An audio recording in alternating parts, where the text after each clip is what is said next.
receive the organization that is the bucket for failed social policy. I can't define who comes to us or how long they stay.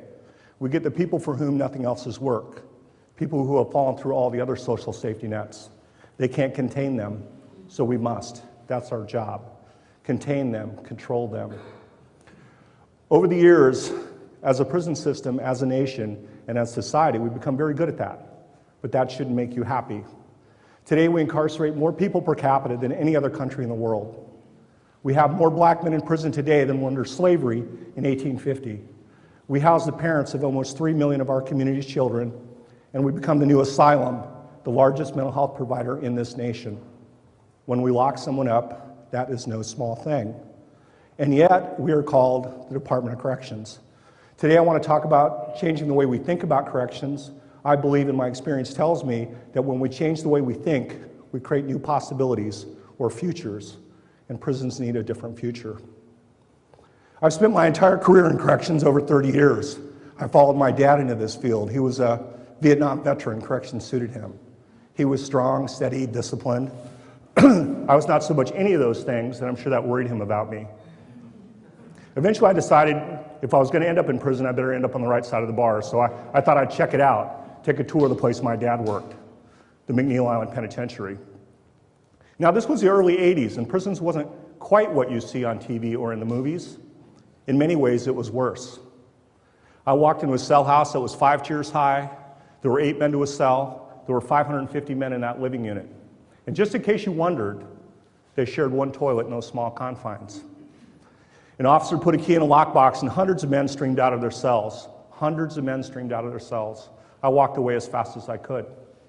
Eventually, I went back and I started as an officer there. My job was to run one of those cell blocks and to control those hundreds of men. When I went to work at our reception center, I could actually hear the inmates rolling from the parking lot, shaking cell doors, yelling, tearing up their cells. Take hundreds of volatile people and lock them up, and what you get is chaos. Contain and control, that was our job. One way we learned to do this more effectively was a new type of housing unit called the Intensive Management Unit, IMU, a modern version of the whole. We put inmates in cells behind solid steel doors with cuff ports so we could restrain them and feed them. Guess what? It got quieter. Disturbances died down in general population. Places became safer because those inmates who were most violent or disruptive could now be isolated.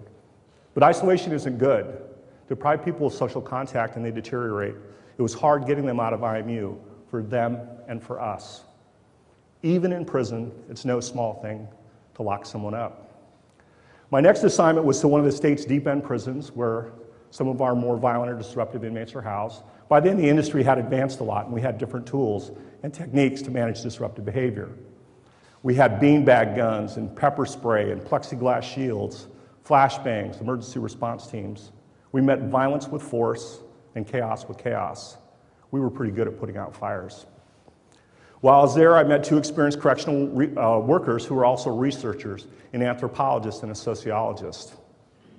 One day, one of them commented to me and said, "You know, you're pretty good at putting out fires." I said, "Man, you ever thought about how to prevent them?" I was patient with them, explaining our brute force approach to making prisons safer. They were patient with me. Out of those conversations grew some new ideas, and we started some small experiments. First, we started training our officers in teams rather than sending them 1 or 2 at a time to the State Training Academy. Instead of 4 weeks of training, we gave them 10. Then we experimented with an apprenticeship model where we paired new staff with veteran staff. They both got better at the work.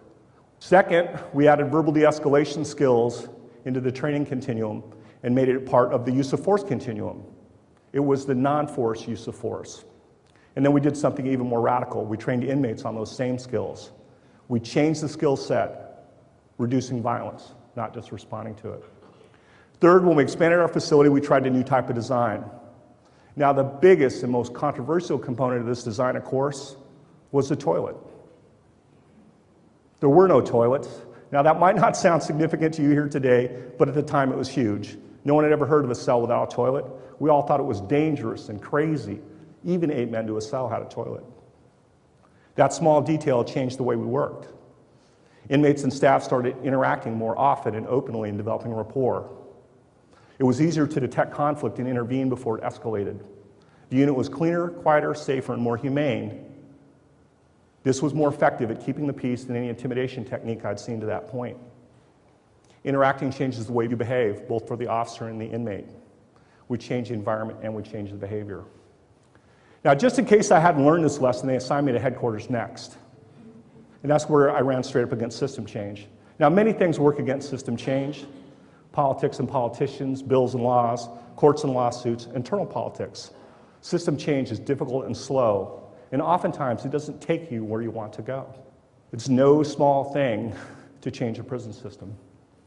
So what I did do is I reflected on my earlier experiences, and I remembered that when we interacted with offenders, the heat went down. When we changed the environment, the behavior changed. And these were not huge system changes. These were small changes, and these changes created new possibilities. So next, I got reassigned as superintendent of a small prison, and at the same time, I was working on my degree at the Evergreen State College. I interacted with a lot of people who were not like me, people who had different ideas and came from different backgrounds.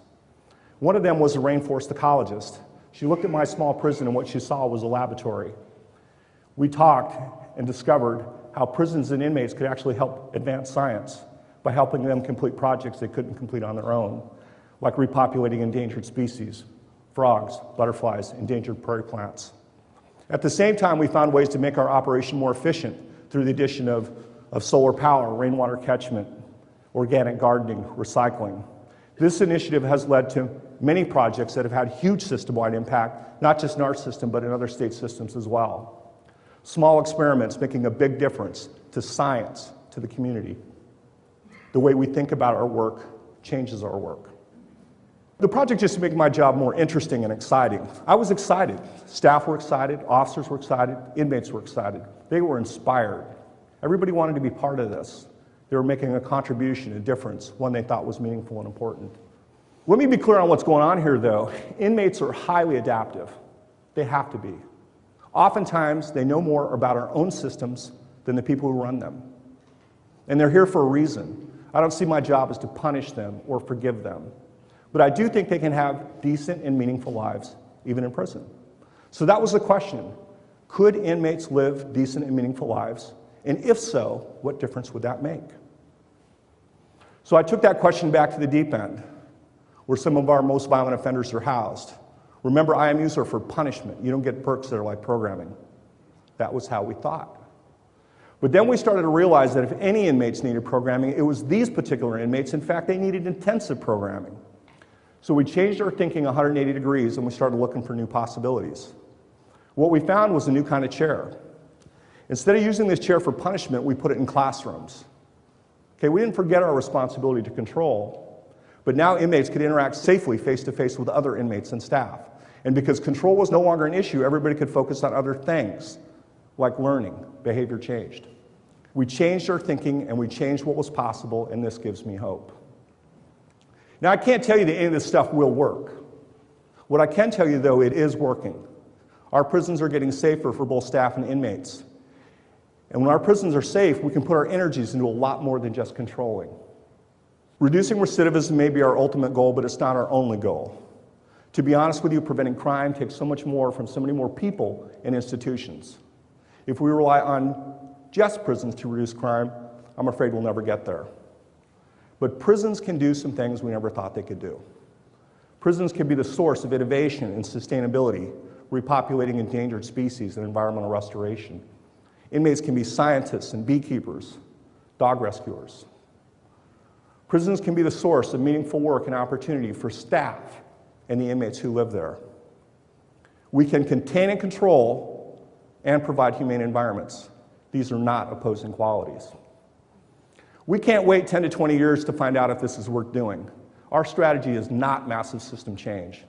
Our strategy is hundreds of small changes that take place in days or months, not years. We need more small pilots where we learn as we go, pilots that change the range of possibility.